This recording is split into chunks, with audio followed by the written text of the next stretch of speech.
দিবা? কয় করু না সারে শরীকে কুরবানি দিব। ওই চামচা, তোর কথা কইতে কইছি? আপনার আঙ্গ বাসা আইতে কইছি, দাওয়াত ছাড়া হারা দিন বয়ে থাকেন। চুপ থাক, চামচা জানি কোনানকার। সবুজ, জানো এবার আমরা 20 লাখ টাকা খরচ করে কুরবানি দিব।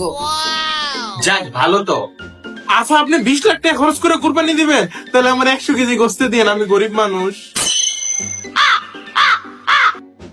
আমরা 20 লাখ টাকা খরচ করবো ঠিকই, কিন্তু আমার আব্বা আর আমার চাচা মিলে তা তো 10 লাখ টাকা দিয়ে কুরবানি দিবেন, অনেকগুলো গোস্ত হবে, আমার মধ্যে 50 কেজি দিয়ে, আমি গরিব মানুষ।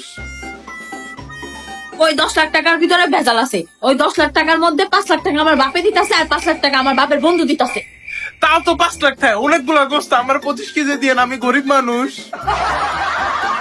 ওই 5 লাখ টাকাও শরিক আছে, আমার ফুপুর আছে না, হ্যাঁ আমার বাপের লোকে শরিক হইতে চাইতেছে। আমরা নেই নাই, কিন্তু ফুপু জোর করে শরিক হয়ে যাইবো গা। 2.5 লাখ টাকার গোস্ত আমার পুরো গোষ্ঠী খাইতে পারবো, আপনি আমার 10 কেজি দিয়ে, আমি গরিব মানুষ। তুই 2.5 লাখ টাকা কই দাওস? আমগো গ্যাসি গোষ্ঠী বড় না, আমগো শরিকও তো বড়। এই সাই তুমি ওরা চালাই যাচ্ছ কি? স্যার এই মেয়ে প্রতিদিন আঙ্গ ঘরে চাপা মারে, আজকে চাপা বাজি ছুড়ে এলাম। আপা সব বাদ, 5 কেজি গোস্ত দিয়েন। 5 কেজি গোস্ত দিতে পারবো না, এত গোস্ত দেওয়া যায় নাকি কাউরে? আন্তাজে কথাবার্তা।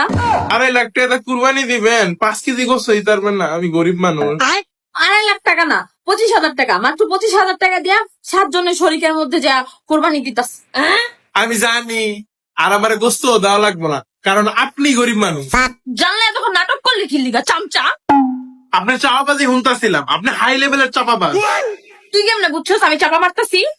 কারণ আপনি যেই গরু শরীকে কুরবানি দিতেছেন, ওই গরু তো আমার শরীক আছে। যাই হোক, সারা বছর তো চাপাবাজি